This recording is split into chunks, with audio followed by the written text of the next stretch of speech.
Kauna-unahan sa Pilipinas. NBC Manila Broadcasting Company. DZRH, member, kapisanan ng mga broadcaster ng Pilipinas. Huwag mong isisi sa akin ang naging pangit na kapalaran mo, Melly. Huwag mong ipasa sa akin ang galit mo sa mundo. Isang bagay lang, Chong. Hayaan niyo na si Itay sa ganap ng pagbabagong gusto niya mangyari sa kanyang sarili. Ibigay niyo na sa kanya ang kapanatagang gusto niya sa buhay. Alayain niyo na siya sa mga maling dikta ninyo.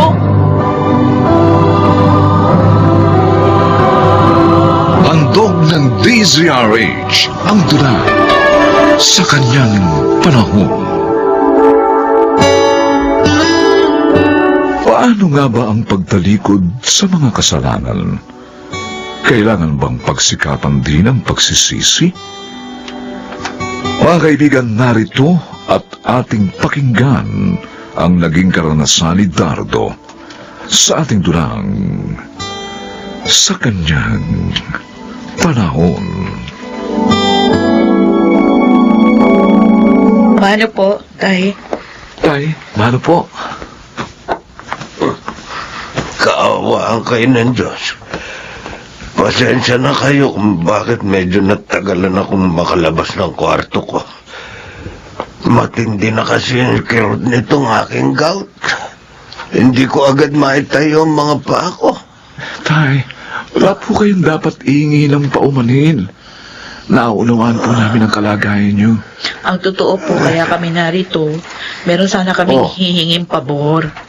Aba, kung kaya ko bang ibigay, bakit hindi? Ano bang pabor yung sinasabi niyo? Hihingin po sana namin sa inyo yung pamamahala sa negosyo yung graba at simento na ibinagsak sa port area.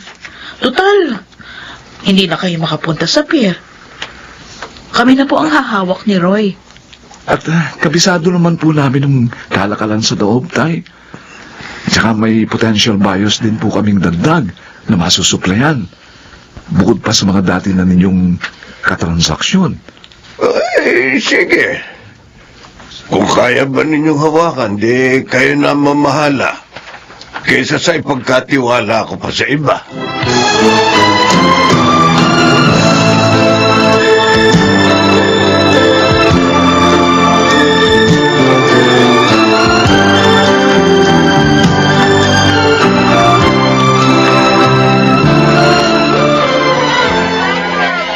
Hoy, tanda! Si Dardo nasan? Hindi ko alam. At hindi ako tanungan na nawawalang kaliguyo. Talas ng gila mo ah! Gusto mo putulin ko yan itong dalakong 29, ha? Puputulin ko talaga yan! Gusto mo? Pwede ba umalis ka na? Huwag mong bisitin ang pagtitinda ko rito sa palengke. Kung hindi mo makita yung kalukadidang mo, wala akong pake! Oo, aalis ako, pero akin na muna ito, lalagyan mo ng pera! Ay! Hoy! Babae na limandas! Ibalik mo sa akin yan! Lagyan mo ng pera! Nandiyan lahat yung pera na paninda ko! Hoy! Ano, bali? Ha! Ayaw ako bigyan ng pera ng asawa mo, kaya yung pera mo ay tatakbo ko! Teka muna, Roy. Bakit ikaw nag-check ng mga palabas na truck ng semento ni Kuya Tonyo? Saan yung dadalhin yan? Nasaan yung katiwala niya? Pinaalis na po ni Ita yung katiwala niya. Ano? Dardo, pinaalis na po. Kami na po ni Melly ang namamahala sa kanyang negosyo. Teka. May arbor akong isang truck ng graba at semento kay Kuya Tonyo. Ho, Kailangan ibigay niyo sa akin. Parte ko yan sa diskarte niya rito sa port area. naku. Anong naku? Dardo, ang mabuti pa yata. Tanungin muna natin si Melly. Kung ano magiging decision niya. Yun Si ang... Kuya Tonyong kausap ko sa parte ko, ha? Kaya sa ayaw at sa gusto ni Melly, ibibigay niyo sa akin ng isang truck ng semento. Chong, Dahil kung hindi, magkakagulo tayo rito.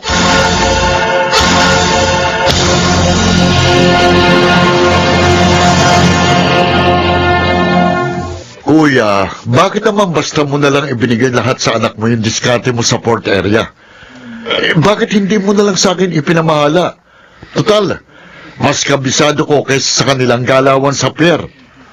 Tama lang na kay Meli ko ipagkatiwala yung paghawak sa ibabagsak ng mga truck ng semento at graba sa pier.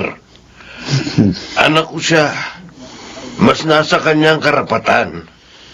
Isa pa, isang paraan na rin yun ang pagbabayad ko ng atraso sa kanya sa aking mga pagkukulang sa kanya bilang isang ama. Eh, ang problema nga, yung parte kong isang truck ayaw ibigay ng manugang mo. Kinausap ko na ang mag-asawa. Ibibigay nila yung parte mo. Pero huli na yun, Dardo. Ha? Sa susunod na dating ng mga kargamento, hindi ka nakasali sa partihan. Ano? Aba, hindi naman yata tama yung kuya. Dahil simulat sa pool, ako ang kasama mo sa pakikipagtransaksyon sa negosyo mo. Pera na nga ni na Meli at Roy ang umiikot sa mga kargamento. Sila na namumuhunan. Kaya sila na rin ang may desisyon sa lahat ng yon. Pero, Kaya pasalamat ka rin dahil nahirit ko pa sa kanila yung isang truck ng semento na parte mo. Pagkatapos noon, wala na akong maipangangako pa sa iyo, Dardo.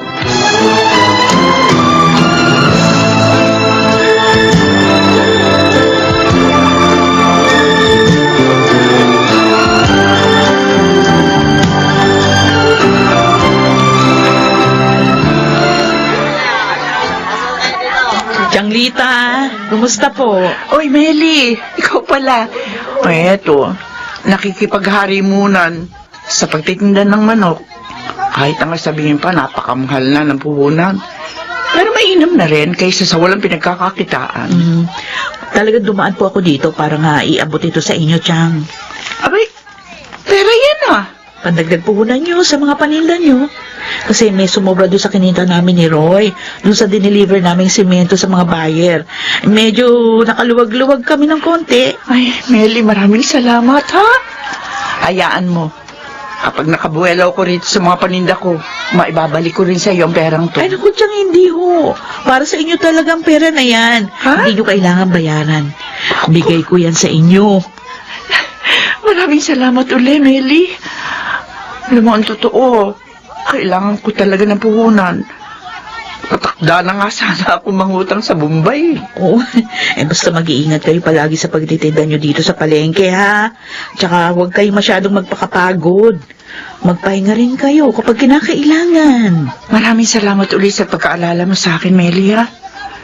Hindi ko makakalimutan to.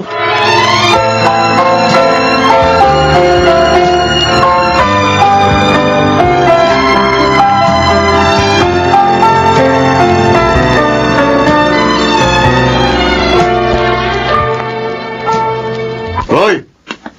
Sandali nga. Siyong Dardo, kayo po pala. Ako nga. Bakit po? Wala naman. Bibigyan lang kita ng ganito. Ano? Ha? Siyong, bakit po? Anong ba? May nagawa po ba ako sa inyong kasalanan? Ikaw ang nagsulsul kay Meli na huwag nang ibigay ang party ko sa mga karikamento, hindi ba? Ha? Ako, Siyong, nagkakamali po kayo. Hindi ko po magagawa yun. At saka, hindi po akong nagdidesisyon sa mga padating na kargamento. Sinungaling! Kung di ko pa alam na sweetie ka rin, ha? Ha? Ha? Isaksak mo sa utak mo, Roy. Hindi pa ipinanganganak ang taong gagago sa akin. Huwag mong subukin ang galit ko kung ayaw mong manghiram ng mukha sa aso.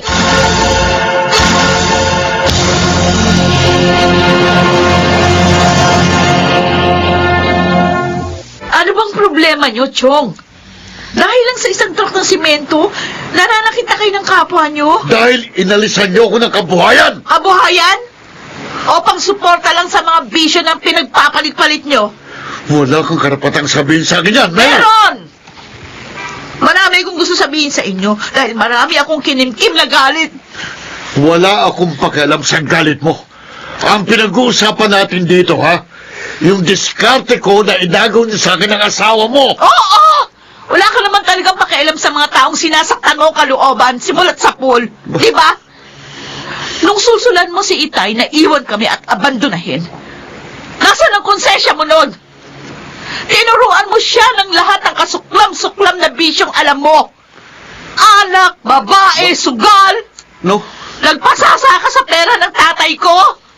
Hanggang mamatay ang inay sa depresyon.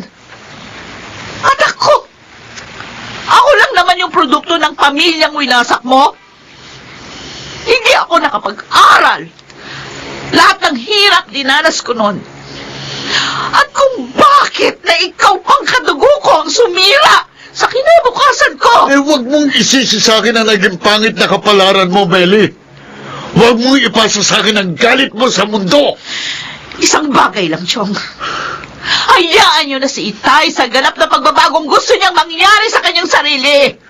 Ibigay niyo na sa kanya ang kapanatagang gusto na niyang isabuhay.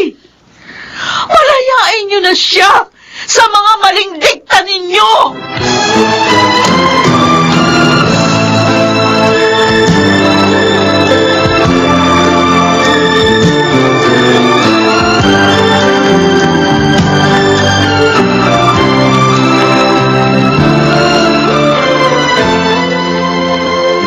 Hoy, Dardo! Ako ba pinagtataguan mo? Ha? Di ba sabi ko sa'yo, buntis ako? Ano? 10 taon na akong na-vasectomy. Kaya hanapin mo yung tunay na tatay ng anak mo. Ano? Lulukoyin Ano pa ako ni... vasectomy? Hindi ko alam yon. Hoy! Hoy, Dardo! Ano bang vasectomy yung sinasabi mo? Huwag mo ko iwan dito! Maghanap ka ng lalaking maloloko mo, Miranda! Huwag ako!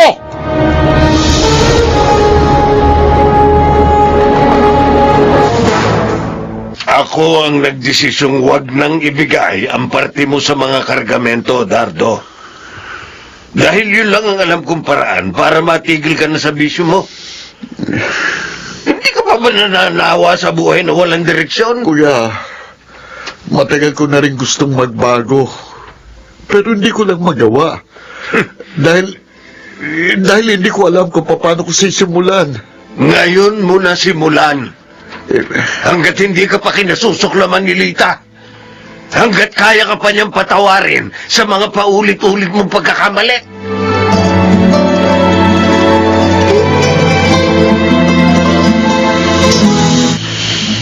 Nang magpabasektomy ka, akala ko nga yun ang hudyat ng pagbabago mo. Naisip ko, Dardo, ayaw mo nang madagdagan pa mga anak mo sa iba't ibang babae. Yun lang. Palagi naman akong bigo sa huli. Pero hindi sa pagkakataong ito, Lita. Gusto ko nang magbago. Ikaw lang naman sa sarili mo makasusumpong sa mga bagay na gusto mong ituwi, Dardo. Ako, nandito lang naman ako palagi. Naghihintay. Umaasam. Haharapin ko ang aking mga pagkakamali. Naging marupok ako sa lahat ng bagay. Marami kong dapat pagsisihan. Pero ngayon, isusuko ko ang lahat sa Diyos.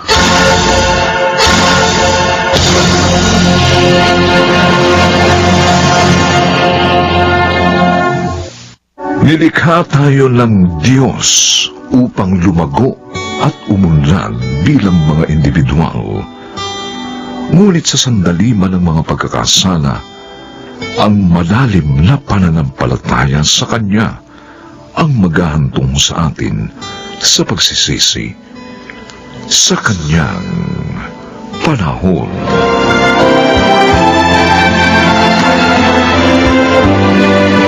Mga nagsiganap: Phil Cruz, Lionel Benamin, Susan Robles, Rosana Villegas, Chiquit del Carmen Amor at ang inyong lingkod. Special Sound Effects Jerry Mutia. Technical Supervision Eric Lucero at Bong Muyar. Musical Scoring Buboy Salong. Ang kasaysayang ito'y mula sa panulat ni Sel Barnum at sa pinagsamang direksyon ng inyong lingkod June Martin Legaspi at Bobby Cruz sa kanyang panahon.